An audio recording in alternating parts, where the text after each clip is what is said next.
Hello दोस्तों, स्वागत है आप सभी का आपके अपने YouTube चैनल हिंदी संस्कृत अंग्रेजी संगम एकत्रित पर। और मैं हूं आपका दोस्त कमलेश कुमार द्विवेदी। और आज आपके लिए लेकर आया हूं वर्णमाला भाग 7 का वीडियो। दोस्तों, इस वीडियो को देखिए, सीखिए और यदि किसी भी प्रकार का सुझाव देना चाहते हैं तो कमेंट बॉक्स में वह सादर स्वागत योग्य होगा। दोस्तों, आज इस वीडियो में हम लोग पढ़ने वाले हैं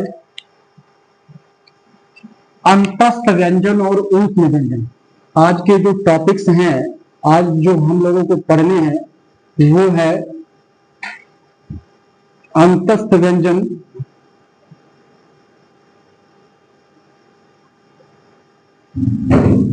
और ऊष्म व्यंजन।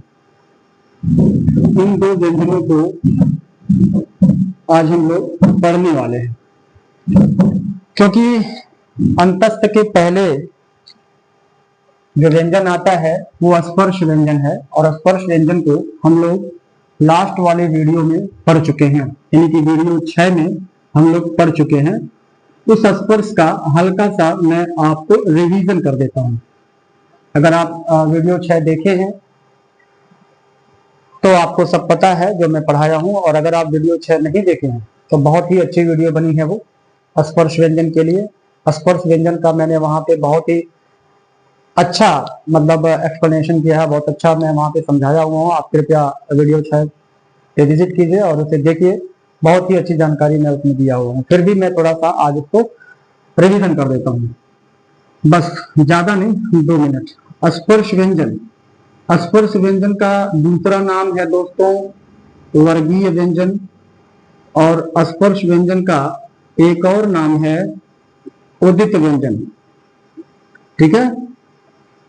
अब स्पर्श व्यंजन, चाहे वर्गीय व्यंजन और चाहे उदित व्यंजन, अगर इसकी संख्या आपसे पूछी जाए तो आप 25 बताइएगा। और 25 व्यंजन कौन कौन से हैं जिन्हें स्पर्श या वर्गीय या उदित कहा जाता है, तो ये मैंने बताया था क से लेकर म तक। ठीक है। अब क से लेकर म के बीच में जितने व्यंजन हैं सब स्पर्श व्यंजन है, जिनकी संख्या 25 है। अब इन 25 को हम स्पर्श व्यंजन क्यों कहते हैं, वर्गीय व्यंजन क्यों कहते हैं या उदित व्यंजन क्यों कहते हैं, इसका मैंने डिटेल में डिस्कशन किया हुआ है। आप जरूर जाकर के वहां पे एक बार देख लीजिएगा। ठीक है।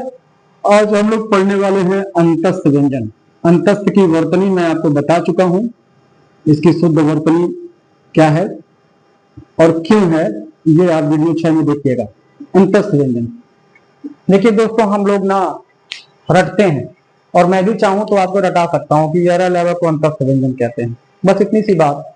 और इतना ही बच्चे रटते हैं, इसमें कोई प्रॉब्लम नहीं है। बस प्रॉब्लम ये है ना कि अगर आपकी हिंदी थोड़ी अच्छी है तब तो ठीक है, आप यारा लेवा को अंतस्थ व्यंजन कहते हैं, आप रटे हुए हैं और उससे संबंधित सवाल आता है तो आप कर ले जाएंगे।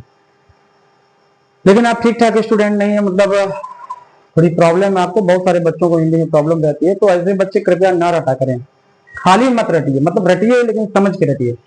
जब अंतस्थ व्यंजन को आप अच्छे से समझे रहेंगे ना, फिर आप यारा लेवा को अंतस्थ व्यंजन कहते हैं ये चीज जानते रहेंगे ना, तो एग्जाम में कभी भी आपको डाउट नहीं होगा कि अंतस्थ व्यंजन में कौन कौन से व्यंजन आते हैं।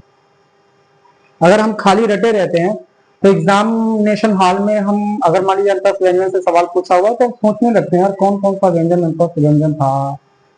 लेकिन अगर जो मैं समझाने जा रहा हूं, अगर आप इस तरीके से समझे हैं तो आप कभी आप कंफ्यूजन में नहीं रहेंगे। ठीक है। आइए देखते हैं अंतस्थ व्यंजन की जो एक्चुअल परिभाषा है वो क्या है।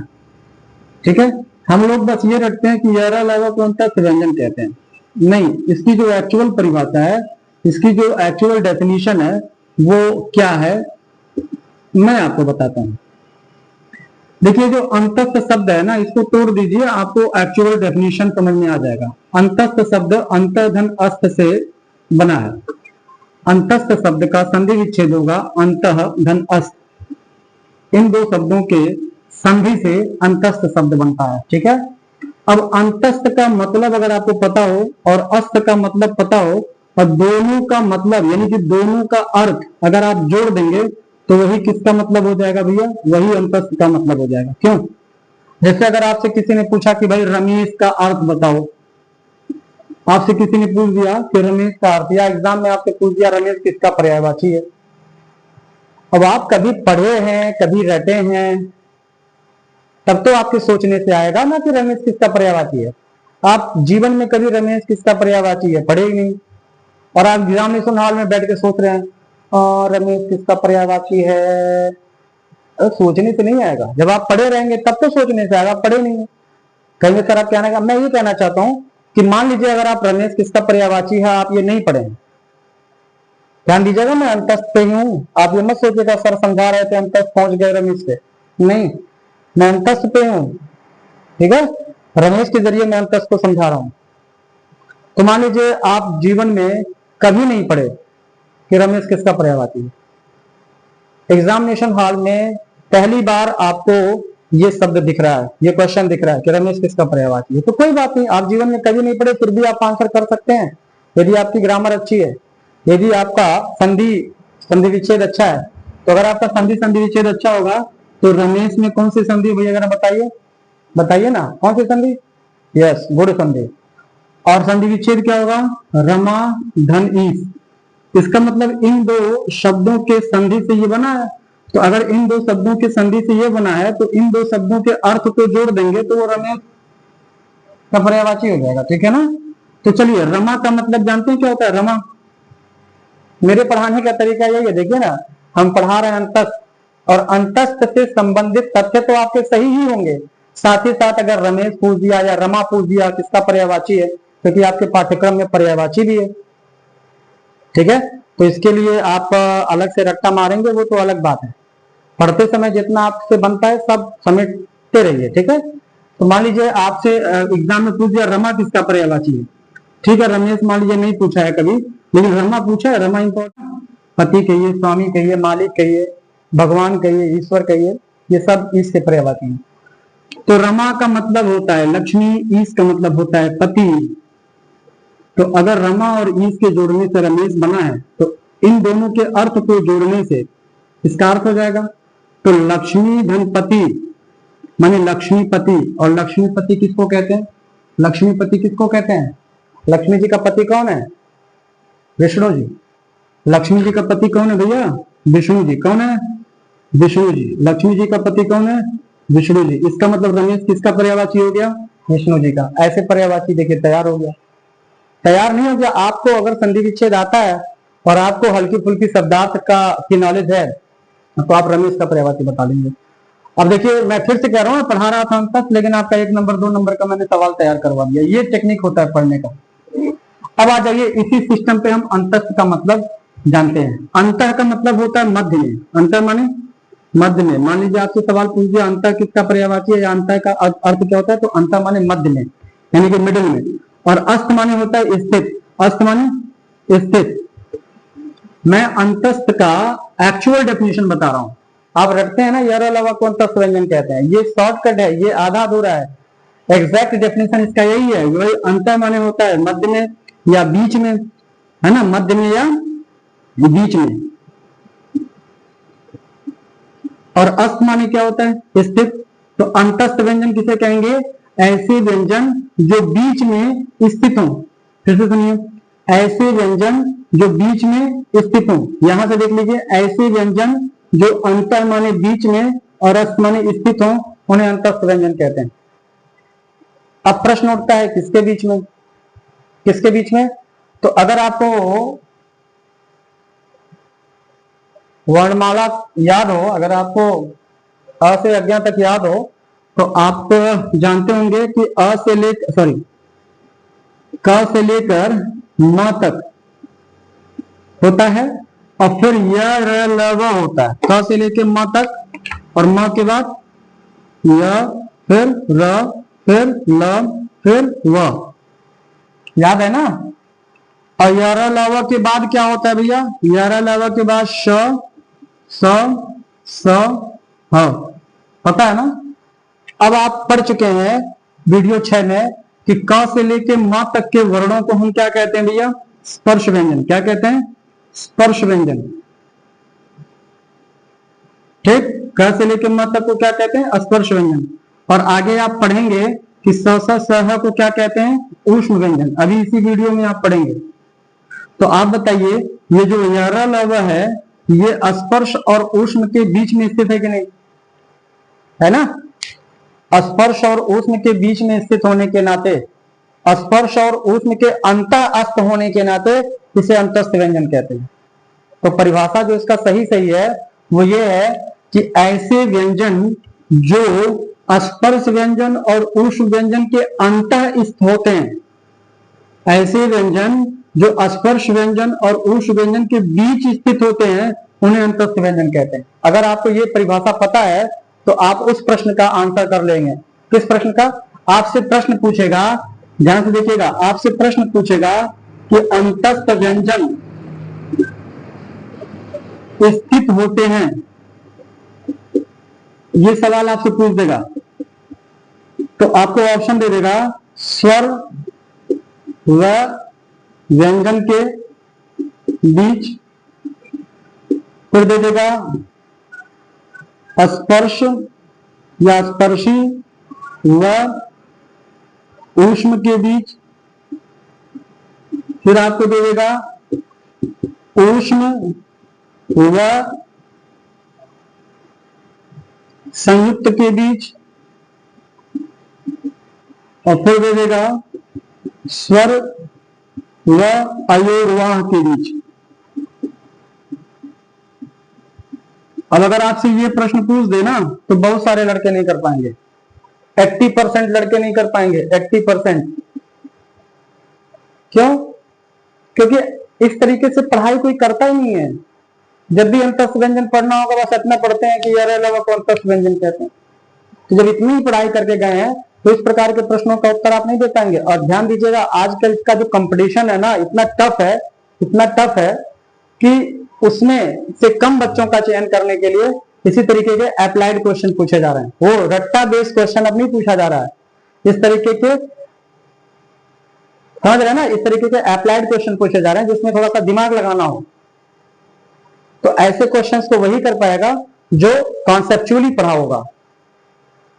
रटंत विद्या वाले लोग यहाँ पे फेल हो जाएंगे। इसलिए मेरा बारंबार आपसे यही निवेदन है कि if you want to get selection then you will have to make a proper study. समझ में? अगर आपको निश्चित रूप से सफलता प्राप्त करनी है तो आप इस तरीके से डिटेल अध्ययन कीजिए। तो अगर आपसे पूछा है कि भैया अंतस्थ व्यंजन स्थित होते हैं तो आपका सही आंसर कौन सा हो जाएगा? डी वाला, स्पर्शी व ऊष्म के बीच। स्पर्शी व ऊष्म के बीच देखिए स्थित है, ठीक। तो स्पर्शी और ऊष्म के बीच स्थित है, इसी नाते इसको अंतस्थ कहते हैं। स्पर्शी व ऊष्म के अंतस्थ है ना, इसी नाते इसको अंतस्थ कहते हैं। यहां तक कोई दिक्कत? अच्छा लग रहा है ना? तो वीडियो को लाइक कीजिए, कमेंट कीजिए, शेयर कीजिए, और नए हैं तो सब्सक्राइब जरूर कीजिए। आपको इससे भी बेहतरीन लेक्चर आपको देंगे, इससे भी बेहतरीन कंटेंट आपको देंगे। यदि आप, सुभाष चंद्र बोस ने कहा था तुम मुझे खून दो मैं तुम्हें आजादी दूंगा, और मेरा आपसे ये कहना है कि आप मुझे मोटिवेट कीजिए, मैं आपके लिए जी जान लगा दूंगा। चाहे आप आरओ की परीक्षा दे रहे हो या दुनिया में किसी भी विभाग की परीक्षा दे रहे हो, हिंदी में तो आपसे कहीं कोई दिक्कत नहीं होगी। लेकिन थोड़ा लाइक, सब्सक्राइब, कमेंट इत्यादि किया करिए ताकि मुझे मतलब प्रोत्साहन मिलता रहे। स्क्रीनशॉट ले लीजिए अगर आपको लेना हो। मैं आपसे कह चुका हूं कि आप स्क्रीनशॉट का कलेक्शन बनाते रहिए और उसको देख करके सिस्टमेटिक ढंग से नोट्स अपने आप से बनाते रहिए। ले लीजिए स्क्रीनशॉट। हो गया? Okay, thank you.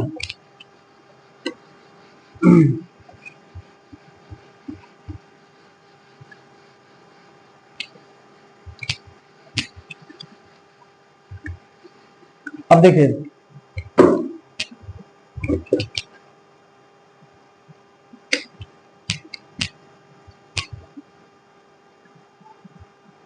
तो आपको ये पता चल गया कि स्पर्श व्यंजन तथा ऊष्म व्यंजन के अंतःस्थ माने बीच में स्थित व्यंजन को अंतस्थ व्यंजन कहते हैं। अब अगर आपको वर्णमाला याद हो तो आपको पता होगा कि स्पर्श व्यंजन और ऊष्म व्यंजन के बीच कितने व्यंजन आते हैं, अर्थात अंतस्थ व्यंजन कितने होते हैं? तो कितने होते हैं? 4। तो अगर आपसे अंतस्थ व्यंजन की संख्या पूछी जाए कि अंतस्थ व्यंजनों की संख्या कितनी है, तो आप कितनी बताएंगे? 4। अंतस्थ व्यंजनों की संख्या कितनी है भैया? 4। और वो 4 कौन कौन से हैं? तो आपको पहले से ही पता है, य, र, ल, व। ये आप पहचानते रहिएगा, क्योंकि सवाल यहां से भी बनता है, सवाल यहां से भी बनता है। यहां से बनेगा तो यही बनेगा कि अंतस्थ व्यंजनों की संख्या कितनी है, और यहां से बनेगा तो ये बनेगा कि निम्नलिखित में से कौन सा अंतस्थ व्यंजन नहीं है। आपको ऑप्शन दे देगा य, व, ल, श। तो अगर आप पढ़े हैं तो आप बता ले जाएंगे कि ये अंतस्थ व्यंजन नहीं है। ठीक है, तो आप पहचानते भी रहिए और संख्या भी जानते रहिए। चलिए, अब एक चीज आपको बताएं, ये जो चार अंतस्थ व्यंजन है ना, ये जो चार अंतस्थ व्यंजन है, इनका भी विभाजन किया गया है, इनका भी विभाजन किया गया है, इनका भी क्लासिफिकेशन किया गया है। और इसमें यह बताया गया है कि इन चार अंतस्थ व्यंजनों में य तथा वो, इन दोनों को कहते हैं अर्धस्वर। क्या कहते हैं भैया? अर्धस्वर। ठीक। र को कहते हैं लुम्फित व्यंजन, लुम्फित व्यंजन, या इसी का दूसरा नाम है प्रकंपित व्यंजन। और जो ल है इसको कहते हैं पार्श्विक व्यंजन, पार्श्विक व्यंजन। तो इन तथ्यों से भी आप परिचित रहिए, क्योंकि इन तथ्यों से सवाल बहुत पूछे जाते हैं, बहुत इंपॉर्टेंट तथ्य हैं, बहुत महत्वपूर्ण तथ्य हैं। आपसे सवाल पूछ देगा कि अर्धस्वरों की संख्या कितनी है।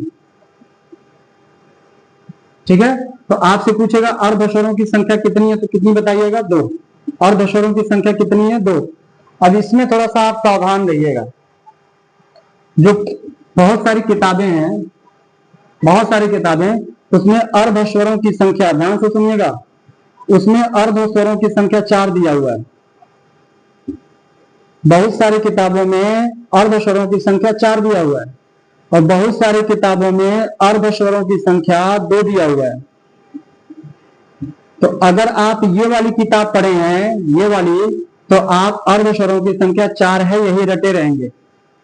और जब एग्जाम में आएगा अर्धस्वरों की संख्या कितनी है, तो 4, 2, 3, 5 ऐसे रहेगा, तो आप 4 मार के आएंगे पक्का, क्योंकि आप 4 पढ़े हैं ना, क्योंकि आप जिस किताब से अध्ययन किए हैं उसमें 4 ही दिया था, तो आप जाहिर सी बात है 4 करके आएंगे। और अगर आप ये वाली किताब पढ़े हैं तो आप 2 करके आएंगे। तो जो 4 करके आएगा उसका उत्तर गलत हो जाएगा भाई साहब, और जो 2 करके आएगा उसका उत्तर सही हो जाएगा। इसीलिए मैं आपसे बारंबार यही निवेदन करता हूं कि प्रामाणिक किताबें पढ़ा करिए, कूड़ा करकट मत पढ़ा करिए। कि कोई भी किताब खरीद लेते हैं, आप पढ़ने लगते हैं और फिर कहते हैं कि सिलेक्शन नहीं हो रहा है, फिर कहते हैं मेरा इतने नंबर से रुक गया, उतने नंबर से रुक गया। थोड़ा गंभीर बनिए, सिंसियर बनिए, अच्छी किताबों का अध्ययन कीजिए। समझ में आ रहा है? अर्धस्वरों की संख्या 2।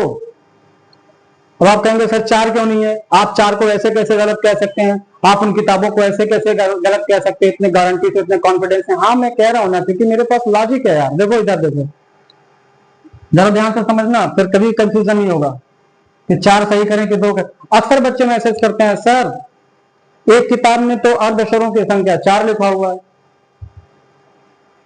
एक किताब में लिखा हुआ अर्धस्वरों की संख्या 2, कौन सा माने सर? तो आप ऐसे कंफ्यूजन में रहेंगे, अगर आप कॉन्सेप्ट से नहीं पढ़े रहेंगे ना, तो आप ऐसे। इसीलिए मैं बार बार, बहुत सारे बच्चों को मेरी ये स्टडी, मेरा ये लेक्चर थोड़ा पसंद भी नहीं आता होगा कि सर इतना डीप में पढ़ाते हैं, सर इतना एक्सप्लेनेशन करते हैं। मैं सिर्फ इसीलिए एक्सप्लेनेशन करता हूं कि अगर एक बार आप एक्सप्लेनेशन से पढ़ लिए ना, तो कभी भी किसी भी फैक्ट को लेकर के, किसी भी किताब को लेकर के आपको कंफ्यूजन नहीं होगा। बस इसीलिए आपको इस तरीके से पढ़ाता हूं। अब सुनिए, मैं 4 को गारंटी के साथ क्यों कह रहा हूं गलत है, 2 को क्यों कह रहा हूं सही है। इधर देखिए, पहली बात मैं 2 रीजन बताऊंगा। पहली बात तो ये अर्धस्वरों की संख्या 4 संस्कृत में होता है, और संस्कृत की हर चीज हिंदी में मान्य नहीं है। संस्कृत की सभी चीजें हिंदी में मान्य नहीं है। अगर संस्कृत की सभी चीजें हिंदी में मान्य हो ही जाती तो फिर संस्कृत और हिंदी में डिफरेंस क्या रह जाता? लेकिन डिफरेंस है, इसका मतलब उसकी सारी चीजें यहाँ पे मान्य नहीं होती। अगर उसकी सारी चीजें मान्य होती तो यार संस्कृत में स्वरों की संख्या 9 है। कितनी? 9। और आपके वहां स्वरों की संख्या कितनी है? 11। तो आप संस्कृत वाला क्यों नहीं यहाँ पे अपना ले रहे हैं? लेकिन नहीं अपना रहे हैं, इसका मतलब संस्कृत की हर चीज मान्य नहीं है। तो भाई संस्कृत में ये होता है, इन चारों को संस्कृत में अर्धस्वर कहा जाता है, लेकिन हिंदी में चारों को नहीं कहा जाता है। हिंदी में सिर्फ 2 को कहा जाता है। किसको? यह को और वह को। किसको? यह को और वह को। अब र ल को क्यों नहीं कहा जाता? जरा ध्यान से देखिएगा, ये जो यह है ना, ये ई से बनता है। किससे बनता है? ई से। और ये जो वह है, ये किससे बनता है? ऊ से। और ये जो र है, ये किससे बनता है? री से। और ये जो ल है, ये किससे बनता है? लरी से। कहेंगे सर लरी क्या है? ये संस्कृत का एक स्वर है, आपकी हिंदी भाषा में नहीं मिलता, लेकिन संस्कृत भाषा में लरी स्वर भी होता है, और उसी लरी से ये ल बना है। अब ध्यान से देखिएगा, अगर आप नहीं जानते तो आप जान जाइए, नहीं जानते तो आप सीख लीजिए कि भैया कोई पूछे यह किससे निर्मित है, यह किससे बना है, तो कहिएगा ई से। वह किससे बना है, तो कहिएगा ऊ से। कोई पूछे र किससे बना है, तो कहिएगा री से।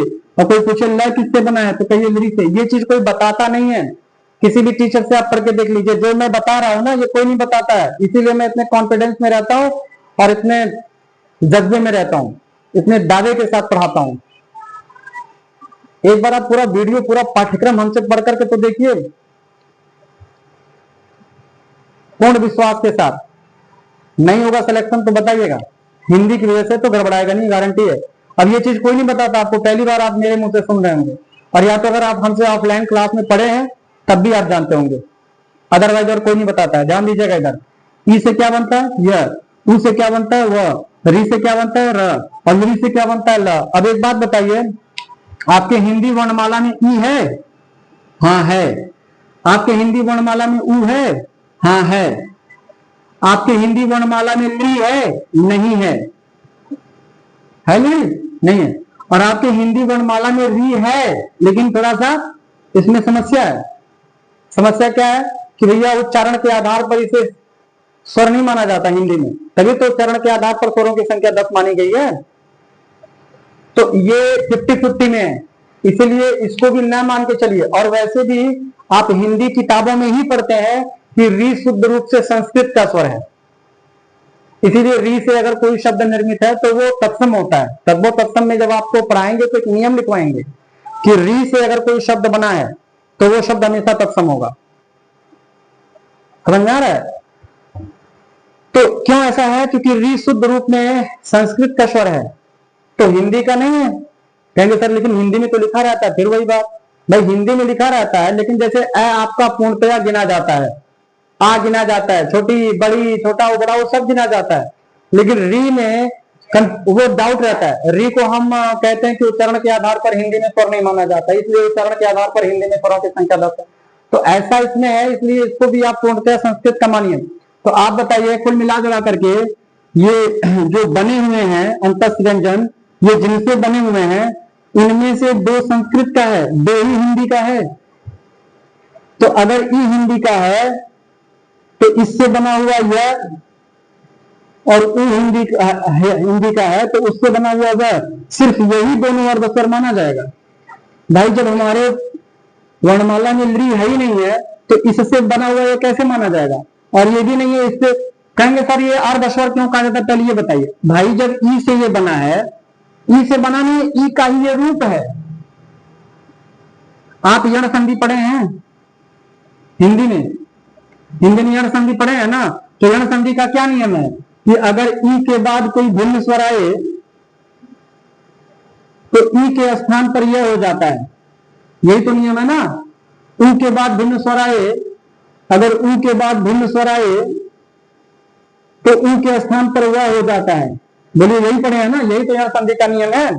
तो ई के बाद भिन्न स्वर आए तो ई का परिवर्तन यह में हो जाता है, मतलब ई य में बदल जाता है, ऊ व में बदल जाता है। तो अगर ई य में बदल रहा है, इसका मतलब यह कुछ और नहीं है, ई का ही बदला हुआ रूप है। और ऊ से अगर वह बन रहा है तो इसका मतलब वह कुछ और नहीं है, ऊ का ही बदला हुआ रूप है। तो यह ई का ही एक रूप है। जैसे अगर मान लीजिए पानी है, पानी वाटर H2O, अब जब ये जम जाता है तो बर्फ का सिल्ली बन जाता है। अब बताओ बर्फ का सिल्ली कुछ और है क्या? नहीं, वो पानी ही है, बस पानी का बदला हुआ रूप है, ठोस अवस्था में दिख रहा है आपको। भाई पानी तरल अवस्था में होता है, और जब यही पानी जम करके बर्फ बन जाता है तो ये ठोस अवस्था में हो जाता है। तो अब ठोस होने के नाते अगर आपसे कोई पूछे कि ये क्या है, तो पानी ही तो है ना, बस रूप बदल गया उसका। समझ आ रही बात? ऐसे ही अगर ई से यह बना है तो यह कुछ और नहीं है, ई का ही रूप है। अगर उ से वह बना है तो उ कुछ और नहीं है, वह कुछ और नहीं है, उ का ही रूप है। ठीक, इसका मतलब यह वह में ई उ का गुण है, ई का गुण यह में है, उ का गुण वह में है, और ई उ स्वर है तो इन दोनों में भी स्वर होगा। लेकिन चूंकि ये हलंत वाली इकाइयां हैं, हलंत वाली इकाइयां पूर्णतया स्वर होती नहीं है, इसलिए ये अर्ध स्वर कहलाते हैं। भाई अगर स्वर का ये रूप है तो इसमें स्वर का लक्षण होगा, स्वर का गुण होगा कि नहीं होगा? होगा। तो आधा स्वर इसीलिए इसको कहा जाता है। आई बात समझ में? तो आधा स्वर इसीलिए हिंदी में दो होता है, क्योंकि ये जिससे बने हैं वो हिंदी में आपके दो ही हैं, ली हिंदी में नहीं है, और री हिंदी में है भी तो 100% नहीं है। इस नाते इन दोनों से बनी हुई इकाइयों को हम अर्ध स्वर नहीं कहते। तो कंफ्यूजन दूर हो गया।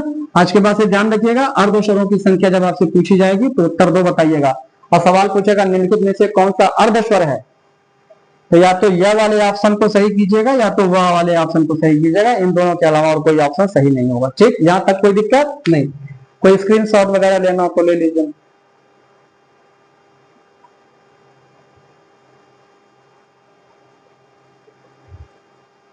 ठीक है, थैंक यू। स्क्रीनशॉट लेते रहिएगा, नोट्स बनाते रहिएगा। तो यह वह को हम अर्ध स्वर कहते हैं, ये बात तो हो गई क्लियर। अब देखिए, र को लुंठित क्यों कहते हैं? र को लुंठित क्यों कहते हैं ये मैं आपको बता रहा हूं। लुंठित माने होता क्या है? लुंठित माने लुढ़कना, लुंठित माने लुढ़कना, लुंठित माने लुढ़कना। जब आप र का उच्चारण करते हैं तो आपकी जीवा मूर्धा से टकरा करके लुढ़क जाती है। बोल के देखिए, र र, देखिए र बोलते हैं तो जीभ आपकी आगे वाइब्रेट होती है। इसका मतलब जब र बोलते हैं ना तो जीभ आपकी ऊपर मूर्धा से टकरा के तुरंत आप वो वापस आ जाती है। ऐसे जीभ है, ऐसे मूर्धा से टच होकर तुरंत आ गई। देखिए, मान लीजिए यहाँ मूर्धा, ये मान लीजिए मूर्धा है, जीभ आपकी है, जब आप र बोलते हैं ना तो आपकी जीभ ऐसे टकरा के तुरंत फोल्ड हो जाती है, ऐसे फोल्ड हो जाती है, ऐसे लुढ़क जाती है, लुढ़क जाती है, लुढ़क जाती है। तो र में लुढ़कन का गुण है, लुढ़कने का गुण है, इसी नाते र को लुंठित कहते हैं। और प्रकंपित इसलिए कहते हैं क्योंकि र को बोलते समय जीवा में कंपन होता है। भाई प्रकंपित माने कंपन, तो र को बोलते समय, र का उच्चारण करते समय जीवा में कंपन होता है, वाइब्रेशन होता है। बोल के देखिए ना, र हल्का सा देखिए आगे वाइब्रेशन हो रहा है, इस नाते इसको प्रकंपित कहते हैं। और ल को पार्श्विक कहते हैं, क्योंकि पार्श्व माने होता है किनारा। ये जो पार्श्विक शब्द बना है ना, ये जो पार्श्विक शब्द बना है ये किससे बना है? पार्श्व से। पार्श्व में जब हम इक प्रत्यय लगाएंगे तो पार्श्विक बन जाएगा। अब एक नंबर का सवाल आपका तैयार हो गया, आपसे पूछेगा पार्श्विक शब्द में कौन सा प्रत्यय है, तो क प्रत्यय रहेगा, विक प्रत्यय रहेगा, इक प्रत्यय रहेगा, है ना। भाई पार्श्विक में कौन सा प्रत्यय है? तो क प्रत्यय रहेगा, फिर आपका विक प्रत्यय रहेगा, और फिर आपका श्विक प्रत्यय रहेगा, और फिर आपका एक ऑप्शन रहेगा इक प्रत्यय। तो पार्श्विक में कौन सा प्रत्यय भैया? इक प्रत्यय, ध्यान दीजिएगा। तो ये जो पार्श्विक शब्द है वो पार्श्व से बना है, और पार्श्व माने होता है किनारा। पार्श्व माने किनारा, इंग्लिश में कहते हैं साइड। ठीक है, तो जब हम ल को बोलते हैं ना, ल बोल के देखते रहिए, प्रैक्टिकल करते रहिए। जब आप ल बोलेंगे तो आपकी जीवा ऐसे फोल्ड हो जाती है, ल बोल के देखिए। सामान्य अवस्था में जीभ आपकी एकदम सीधी रहती है ना, जब आप ल बोलेंगे तो आपकी जीभ फोल्ड हो जाएगी आगे से, और जब जीभ फोल्ड हो जाएगी तो दोनों किनारों से वायु सुगमता पूर्वक आने जाने लगेगा, जगह खुल जाती है ना दोनों तरफ, तो दोनों तरफ से वायु सुगमता पूर्वक अंदर आने लगता है और बाहर जाने लगता है। तो पार्श्व का गुण है ल में, किनारों का गुण है ल में, तो पार्श्व का गुण होने के नाते ल को हम कहते हैं पार्श्विक। तो इतनी बात आपको ध्यान रखना है। I repeat once again for conclusion या जस्ट एज कंक्लूजन, अंतस्थ व्यंजन किसे कहते हैं? तो स्पर्शी और ऊष्म के मध्य स्थित व्यंजन को अंतस्थ व्यंजन कहते हैं। अंतस्थ व्यंजनों की संख्या कितनी होती है? तो 4 होती है। कौन कौन से? य, र, ल, व।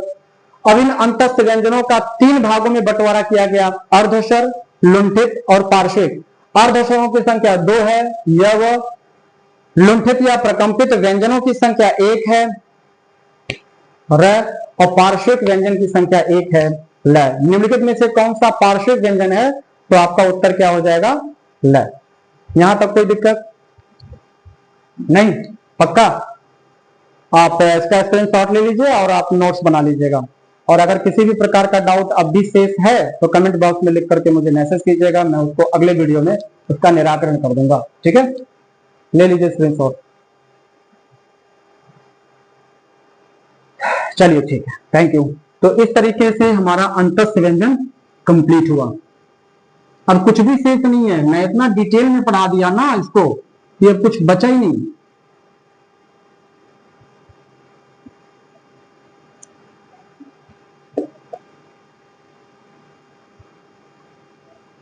अब एक टॉपिक बचा है ऊष्म व्यंजन। ठीक है, ऊष्म व्यंजन, चलिए इसको भी हम निपटा देते हैं आज ही। ऊष्म व्यंजन,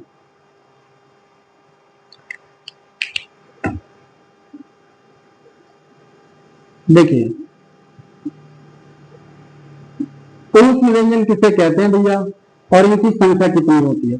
तो आप एक बात बताइए, ऊष्म शब्द किससे बना है? ऊष्मा से। किससे? ऊष्मा से। और ऊष्मा माने क्या होता है? गर्म वायु। गर्म वायु। तो परिभाषा ये बन गया कि ऐसे व्यंजन जिनके उच्चारण में मुख से गर्म वायु निकलती है उसे ऊष्म व्यंजन कहते हैं। फिर से सुनिए, मतलब शब्द में ही परिभाषा निहित होता है।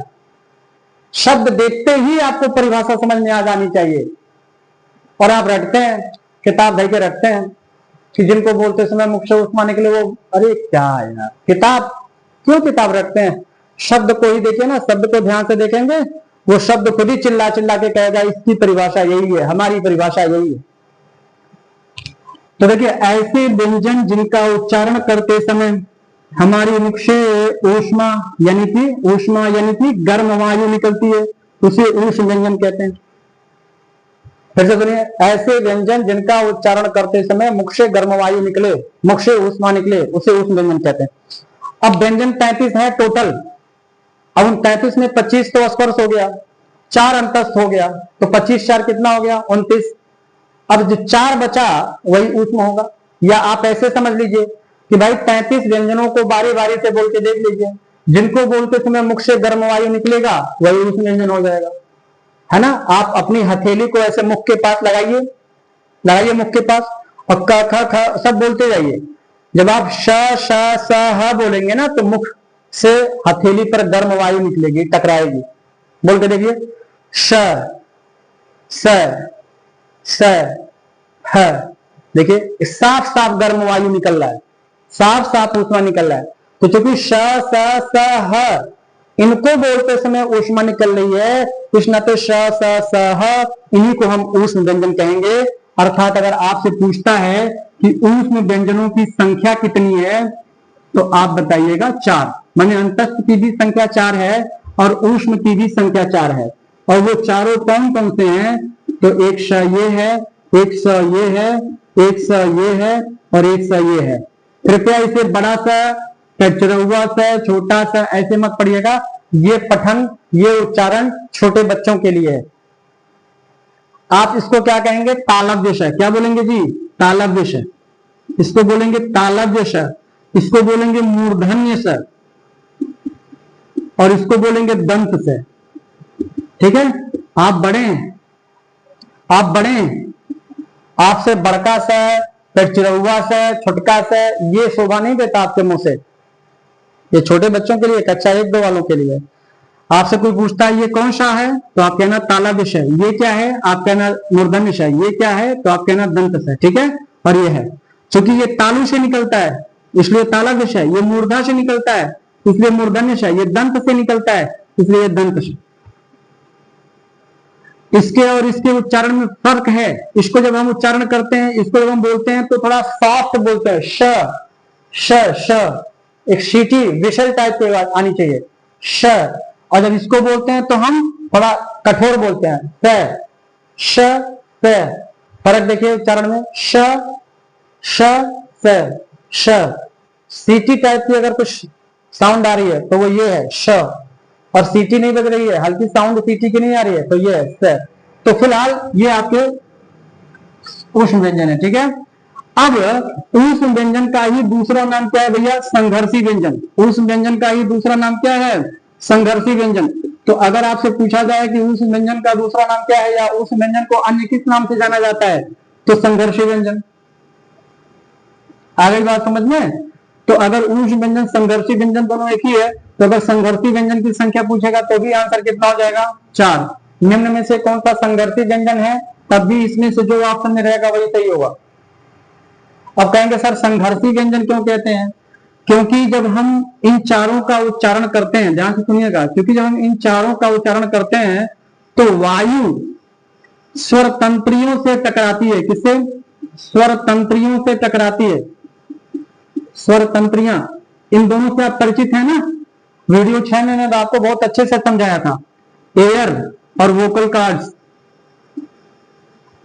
इन दोनों से आप अच्छी तरीके से परिचित हैं। मैं आपको परिचय करा चुका हूं इनका, कि बोलने के लिए ये दोनों सहायक हैं। जिह्वा भी सहायक है, क्योंकि जिह्वा का यहाँ पे बहुत ज्यादा यूज नहीं है इस परिभाषा में, लेकिन इन दोनों का यूज है।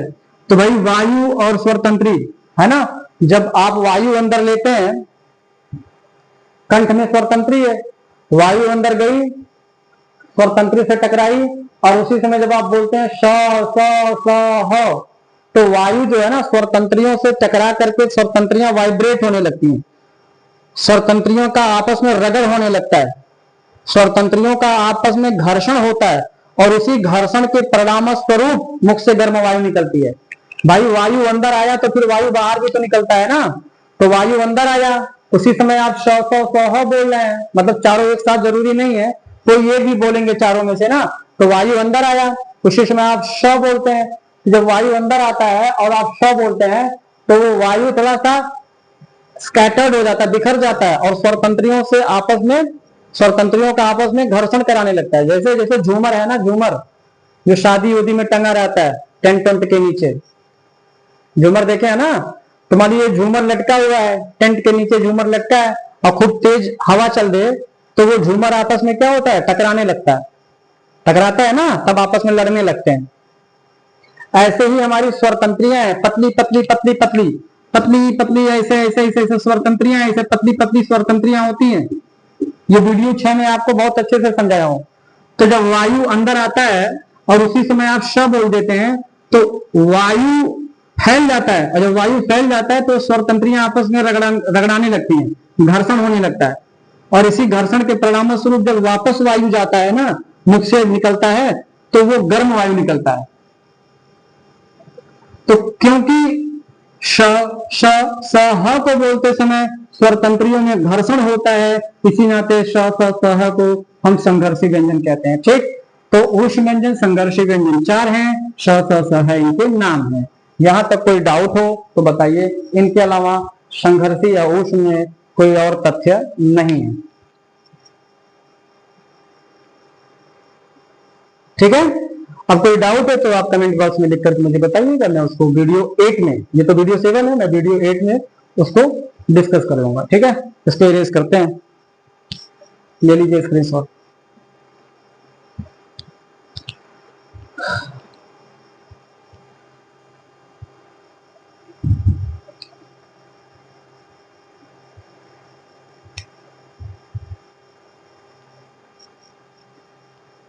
चलिए हो गया, ओके। तो इस तरीके से आज का जो हमारा टॉपिक था अंतस्थ व्यंजन और ऊष्म व्यंजन, इन दोनों टॉपिक्स को हमने डील किया।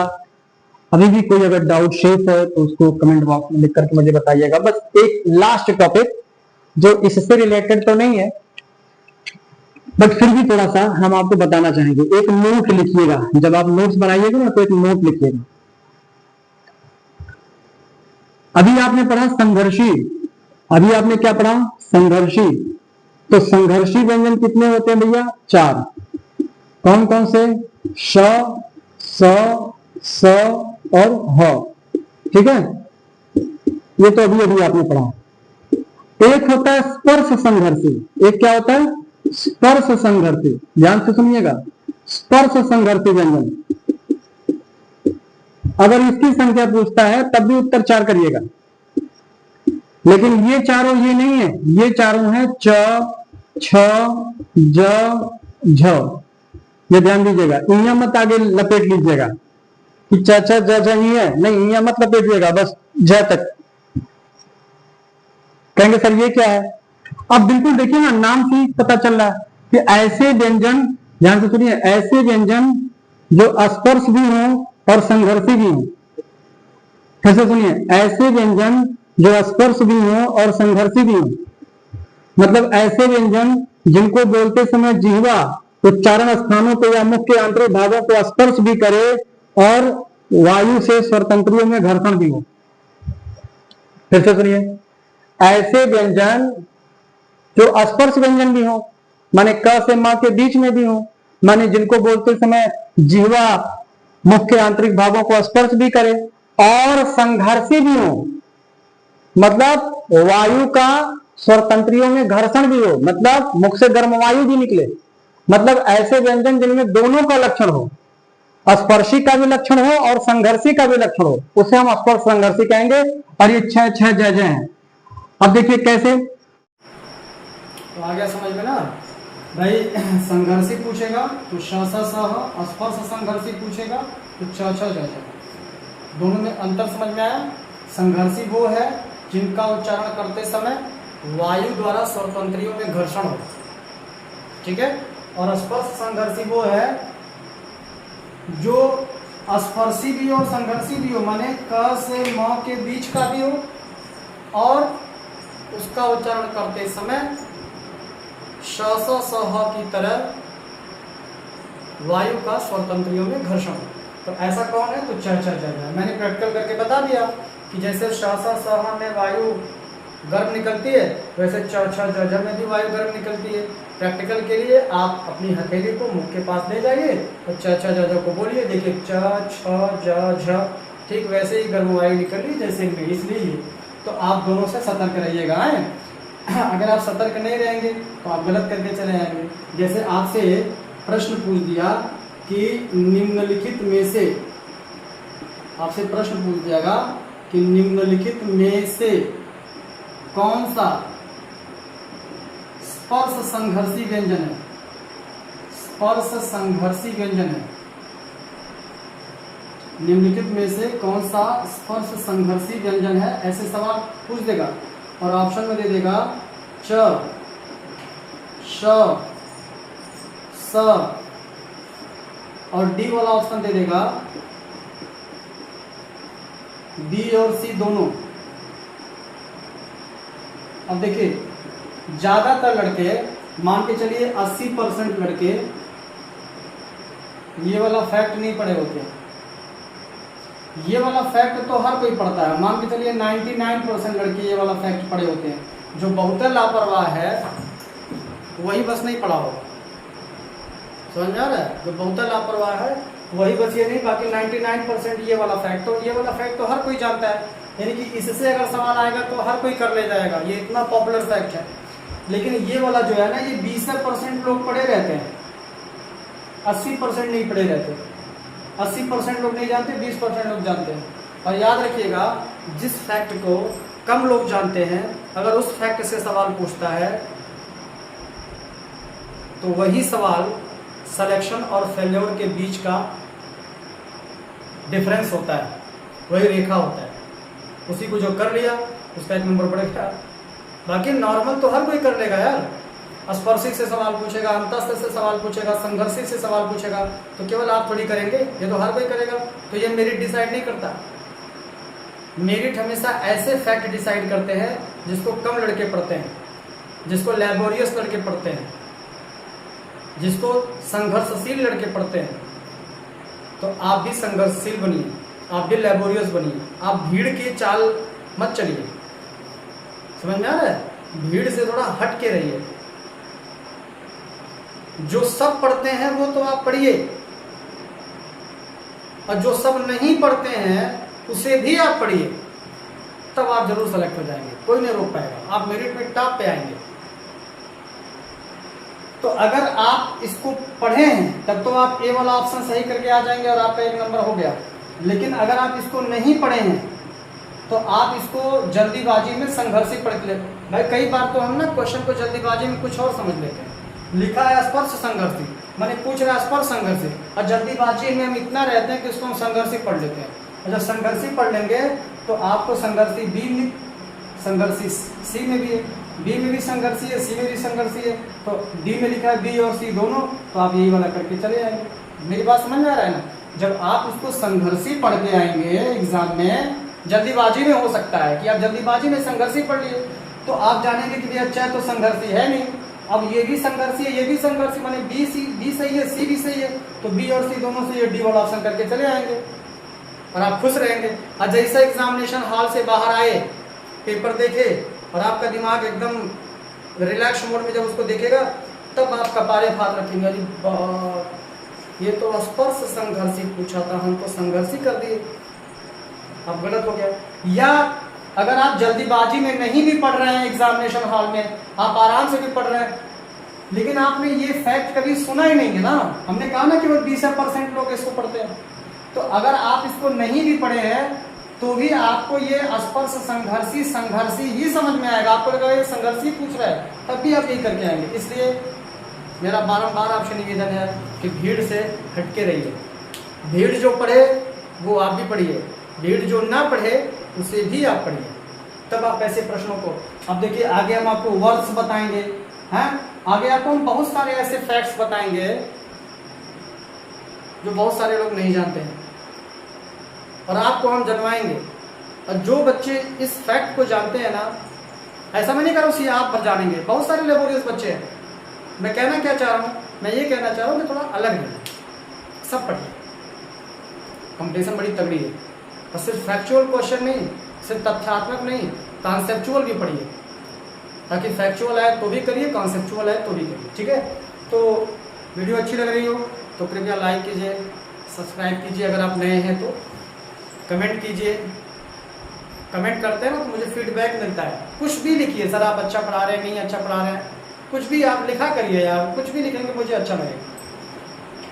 और अगर आप इतना करेंगे ना, लाइक करेंगे, कमेंट करेंगे, शेयर करेंगे, नए हैं तो सब्सक्राइब करेंगे, अगर आप इतना मेरे लिए करते हैं तो मैं आपकी सिलेक्शन के लिए जी जान लगा दूंगा। आप जितना मेहनत करेंगे उससे ज़्यादा मैं आपके लिए मेहनत करूंगा, और आपको निश्चित रूप से मैं सिलेक्शन दिलवाऊंगा। हिंदी की वजह से तो आप कहीं नहीं दिक्कत में आने पाएंगे, आप चाहे आरओ की भी परीक्षा दे रहे हो, चाहे पीसीएस की परीक्षा दे रहे हो, किसी की भी परीक्षा दे रहे हो। तो बस आपसे इतना ही निवेदन है कि आप लाइक जरूर किया कीजिए, कमेंट किया कीजिए। अब मैं वीडियो को बहुत लंबा ना करते हुए आज की इस लेक्चर को, आज की इस वीडियो को यहीं पे समाप्त करता हूँ, इस उम्मीद में कि आप इसको पढ़ेंगे, सीखेंगे और मुझे लाइक ज़रूर करेंगे, ठीक है। तो आज के लिए इतना ही। इसके आगे मैं वीडियो 8 कल लेकर के आऊँगा, उसमें कुछ और चीज़ों का अध्ययन करूँगा, कुछ और चीज़ों पर डिस्कशन करूँगा। तब तक के लिए आप सभी को शुभ रात्रि। Very much, thank you very much.